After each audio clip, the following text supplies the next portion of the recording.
안녕하세요. 술과 함께 떠나는 한시 여행, 김삿갓 편 제3화입니다. 지난 시간 삿갓을 쓰고 비장하게 집을 떠난 김삿갓. 하지만 대문을 나서는 순간부터 양반 김병현은 사라지고 거지 김삿갓의 현실이 시작되었겠죠? 네, 맞습니다. 아무리 천재 시인이라도 당장 오늘 밤 잘 곳과 먹을 밥이 없으면 그저 초라한 나그네일 뿐이죠. 집을 떠난 그는 강원도 산골을 지나 금강산을 구경하고 관동 지방을 거쳐 북쪽 함경도 쪽으로 발길을 옮깁니다. 함경도요? 거기는 산세도 험하고 당시 변방 지역이라 인심도 거칠었을 것 같은데요? 그렇죠. 그래서인지 이 시기에 지어진 시들을 보면 배고픔과 푸대접에 대한 서름이 가득합니다. 하지만 김삿갓은 그 비참함을 눈물이 아닌 기발한 언어 유희, 즉 말장난으로 승화시킵니다. 오늘은 그가 방랑 초기 야박한 세상에 날린 유쾌한 한방을 만나보겠습니다. 배고픈데 밥도 안 주면 화가 날 텐데 어떻게 유쾌하게 풀었나요? 방랑 초기 경기도와 강원도 접경 지역을 지날 때로 추정됩니다. 해는 저무는데 밥 한 술 얻어먹으려다 쫓겨난 김삿갓이 마당에 서 있는 나무를 보고 즉석에서 읊은 시가 있습니다. 제목은 이십수하, 즉 스무나무 아래서입니다. 이 시는 출처가 확실한가요? 워낙 김삿갓 씨라고 떠도는 게 많아서요. 아주 중요한 질문입니다. 이 시는 김삿갓과 관련된 여러 시집과 설화집에 수록되어 전승되어 온 작품입니다. 구전 과정에서 일부 표현이 조금씩 다르게 전해지기도 하지만 핵심 내용은 일치합니다. 자, 내용을 들어보시죠. 이십수하 30개 스무나무 아래 30나그네가 40가중 50씩 40집 중에 50밥을 얻어먹네. 인간 70 기우사 인간 세상에 이런 일이 어찌 있으랴. 불여 귀가 30씩 집에 돌아가 30밥을 먹느니만 못하네. 가만히 들어보니 숫자가 우리말이랑 비슷하네요.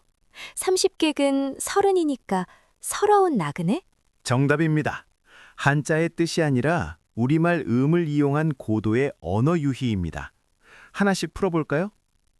20, 스무는 시무룩한, 30, 서른은 서러운 또는 서른, 40, 마흔은 망할, 50, 쉬는 상에서 쉰, 70, 이르는 이런. 아하, 그럼 이 시를 우리말로 풀면 어떻게 되나요? 네, 전체 내용을 쉽게 풀어보면 이렇습니다. 시무룩한 나무 아래 서러운 나그네가 망할 집구석에서 상한 쉰 밥을 얻어먹네. 인간 세상에 이런 일이 어찌 있으랴. 차라리 집에 돌아가 30밥이라도 먹느니만 못하구나. 와, 망할 집구석에서 쉰 밥을 주다니 이런 일이 있나? 이걸 점잖은 한자로 표현했다니 정말 천재적이네요. 욕을 하는 건지 시를 쓰는 건지 모르겠어요. 바로 그게 김삿갓 시의 매력입니다. 한자로 쓰면 그럴듯한 시인데 우리말 소리로 읽으면 욕이 되는 거죠.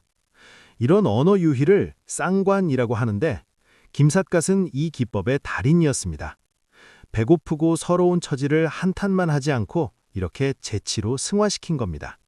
숫자로 욕을 한 것도 재미있는데 혹시 더 기막힌 에피소드는 없나요? 있습니다. 이번에는 김삿갓이 함경도나 강원도의 한 부잣집에 들렀을 때 일입니다.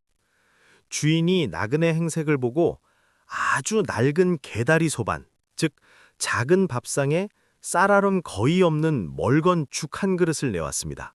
개다리 소반이요? 그게 뭔가요? 개다리 소반은 다리가 아주 짧고 작은 밥상을 말합니다. 보통 혼자 먹거나 대접이 변변치 않을 때 내놓는 소반이죠. 더군다나 그 위에 올라온 죽은 쌀알은 거의 없고 물만 가득했다고 합니다. 배고픈 사람한테 물 같은 죽이라니 너무하네요. 그런데 김삿갓은 화를 내는 대신 그 죽그릇을 들여다보며 아주 우아하게 시를 한 수 없습니다. 전해지는 바에 따르면 이런 시였다고 합니다. 사각 송반 죽일기 네 다리 소반 위에 죽 한 그릇. 천광 운영 공배회. 하늘의 빛과 구름 그림자가 그 안에 함께 감도는구나. 주인 막도 무한색. 주인이여 체면이 없다 말하지 마소. 오해 청산 도수래. 나는 청산이 물속에 거꾸로 비쳐오는 것을 사랑하네. 와, 표현이 정말 예술이네요. 죽이 너무 묽어서 거울처럼 하늘과 구름이 비친다는 거잖아요. 그런데 이걸 청산이 물에 비쳐서 좋다고 하다니 비꼬는 실력이 보통이 아니에요. 맞습니다. 그런데 이 시가 더 대단한 이유는 따로 있습니다. 바로 두 번째 줄, 천광 운영 공배회, 즉 하늘의 빛과 구름 그림자가 함께 감돈다 때문입니다.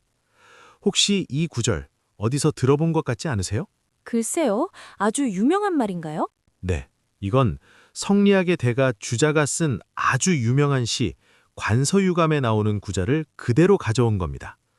원래 주자는 학문의 깊은 깨달음을 맑은 연못에 비친 하늘에 비유했는데 김삿갓은 이걸 건더기 없는 맹물 죽에 갖다 붙인 겁니다. 아, 그러니까 이 죽이 어찌나 맑은지 주자 선생님의 깨달음을 얻을 정도다 라고 놀린 거군요. 정확합니다. 잠깐 주자의 원시를 먼저 들어보시죠. 반묘 방당 일감계. 반이랑 네모난 연못 한 거울처럼 열려 있는데. 천광 운영 공배회. 하늘의 빛과 구름 그림자가 함께 감돈다. 문거 하득 청여허. 문논이 어찌 이리 맑은고. 위유 원두 활수래.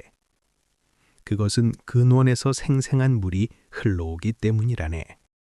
아, 이 시는 무슨 뜻인가요? 주자는 이 시에서 연못의 물이 맑은 이유를 근원에서 끊임없이 샘물이 흘러오기 때문이라고 했습니다. 이건 학문도 마찬가지로 끊임없이 새로운 지식을 받아들여야 맑고 깊어진다는 뜻이죠. 성리학에서는 아주 유명한 비유입니다. 그런 고상한 시를 멀건 죽에 갖다 붙였다니. 바로 그겁니다. 김삿갓은 유식한 척하면서 주인의 인색함을 통렬하게 조롱한 겁니다. 전체 내용을 다시 풀어보면 이렇습니다. 네 다리 소반 위에 죽 한 그릇이 놓였는데 하늘빛과 구름 그림자가 그 안에 함께 감돈다. 주인이여 체면 없다고 말하지 마소.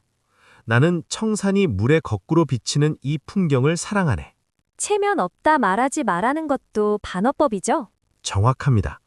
체면 없다 하지 마라는 사실 너 정말 체면도 없냐? 라고 묻는 거죠. 주인은 아마 얼굴이 홍당무가 되었을 겁니다. 성리학의 성인 주자를 끌어다가 당신네 죽은 깨달음을 얻을 만큼 맑습니다 라고 비꼰 건데 이보다 더 고급스러운 풍자가 어디 있겠습니까? 그런데 선생님, 김삿갓이 주자의 시를 이렇게 정확히 알고 있었다는 게 놀랍네요. 맞습니다. 이게 바로 김삿갓의 진짜 실력입니다. 그는 단순히 욕만 잘하는 게 아니라 경전과 고전을 꿰뚫고 있었던 진짜 문인이었습니다. 주자의 관서유감은 조선시대 선비라면 누구나 암송하던 시였으니 그 자리에 있던 주인이나 다른 사람들도 즉시 알아챘을 겁니다. 알아챘다면 더 창피했겠네요. 그렇죠. 아, 저 나그네가 주자시를 인용하는구나 하다가 그걸 우리 죽에 갖다 붙였네 라고 깨닫는 순간의 그 당황스러움. 이게 바로 김삿갓 풍자의 백미입니다. 직접적인 욕설이 아니라 고전을 패러디해서 품격 있게 조롱하는 거죠. 요즘으로 치면 명언을 패러디한 밈 같은 건가요? 아주 좋은 비유입니다.